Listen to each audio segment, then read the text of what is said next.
Salam saudara-saudariku yang dikasihi Tuhan Yesus Kristus. Saya yakin kita semua ada dalam sukacita karena kasih Tuhan masih melingkupi kita.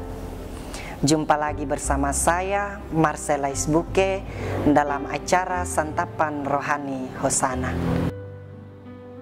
Kita akan belajar firman Tuhan yang terambil dari Yohanes pasal 16 ayat 12 hingga ayatnya yang ke-15. Sebelum kita membaca dan merenungkannya, mari kita berdoa. Bapa dalam kerajaan surga, kami bersyukur dan berterima kasih untuk cinta kasih dan tuntunan-Mu yang Engkau berikan kepada kami. Pada saat ini kami datang seraya mengucap syukur untuk tuntunan yang Engkau berikan kepada kami sampai saat ini. Oleh sebab itu kami akan membaca, merenungkan akan kebenaran firman-Mu Bapa. Berkati kami agar apa yang kami baca tidak lalu begitu saja, tetapi boleh menjadi pedoman dan langkah-langkah bagi kehidupan kami hari lepas hari. Berikan Roh Kudus-Mu untuk senantiasa menuntun kami yang mendengar, baik hamba yang berbicara. Dalam nama Tuhan Yesus kami berdoa. Amin. Beginilah bunyi firman Tuhan dari Yohanes 16 ayat 12 hingga ayatnya yang ke-15. Pekerjaan penghibur. Masih banyak hal yang harus kukatakan kepadamu, tetapi sekarang kamu belum dapat menanggungnya. Tetapi apabila Ia datang, yaitu Roh kebenaran, Ia akan memimpin kamu ke dalam seluruh kebenaran.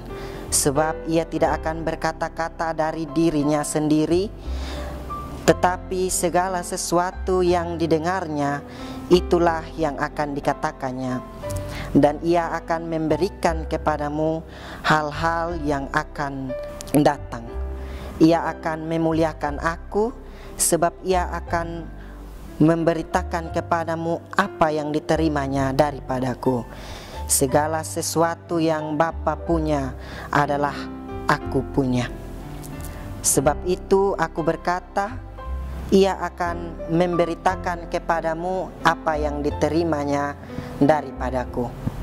Demikianlah firman Tuhan. Sebagai umat Tuhan, seringkali kita mengaku bahwa kita adalah orang-orang yang telah menerima Roh Kudus dalam hidup kita.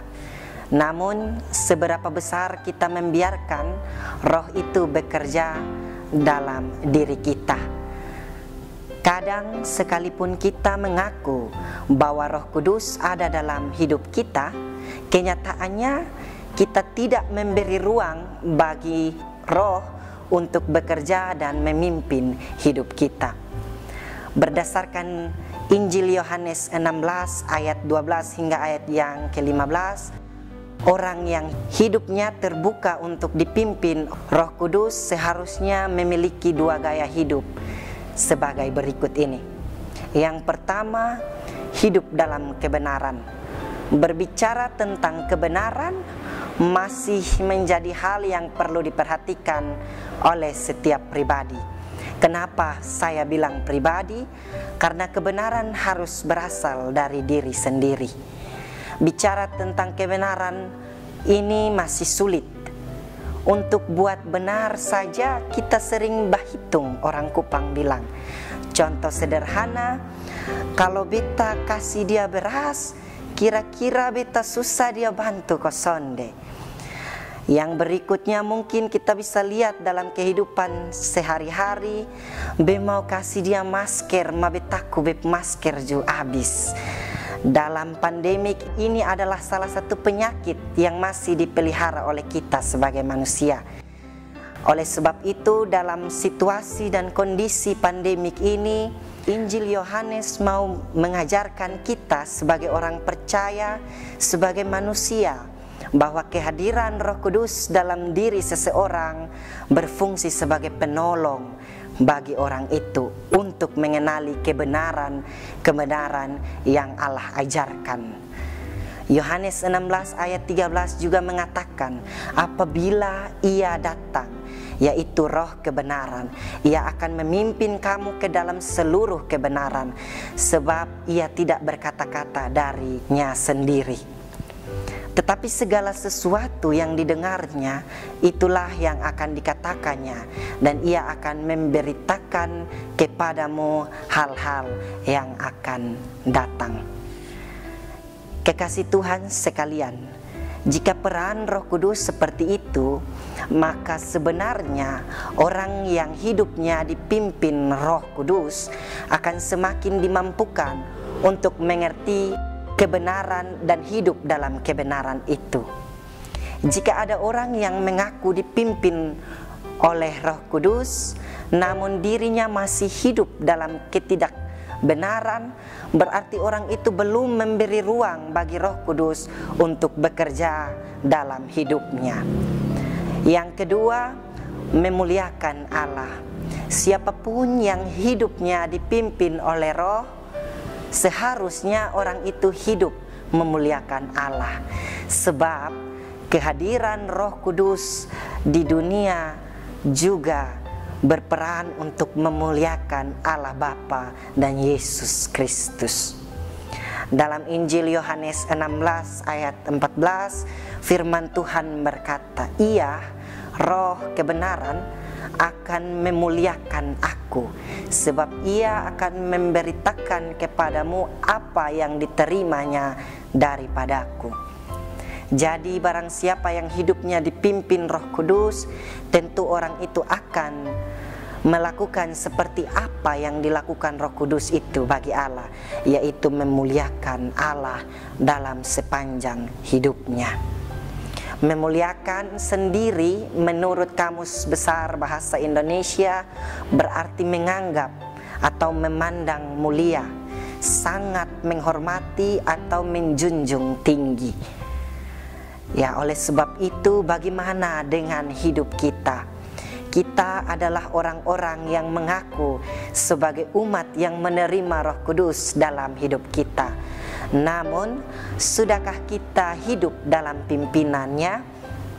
Sudahkah dua gaya hidup ini tercermin dalam kata dan perbuatan kita sehari-hari?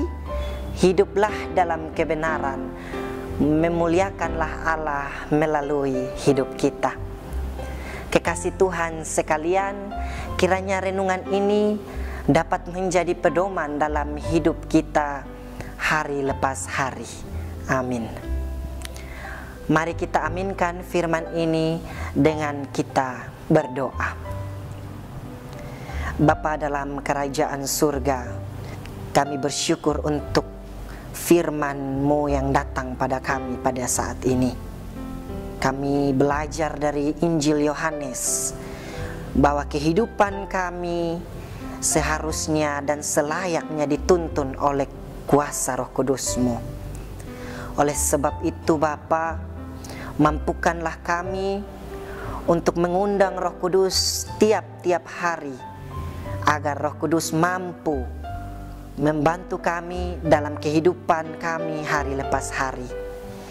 Kiranya apa yang kami baca, apa yang kami refleksikan bersama boleh menjadi pedoman dalam kehidupan kami hari lepas hari. Dalam nama Tuhan Yesus kami berdoa. Amin. Kekasih-kekasih Tuhan sekalian, demikianlah santapan rohani Hosana saat ini. Semoga berkat firman Tuhan menguatkan iman kita. Sampai jumpa lagi dalam kesempatan berikutnya. Tuhan Yesus memberkati kita semua. Shalom.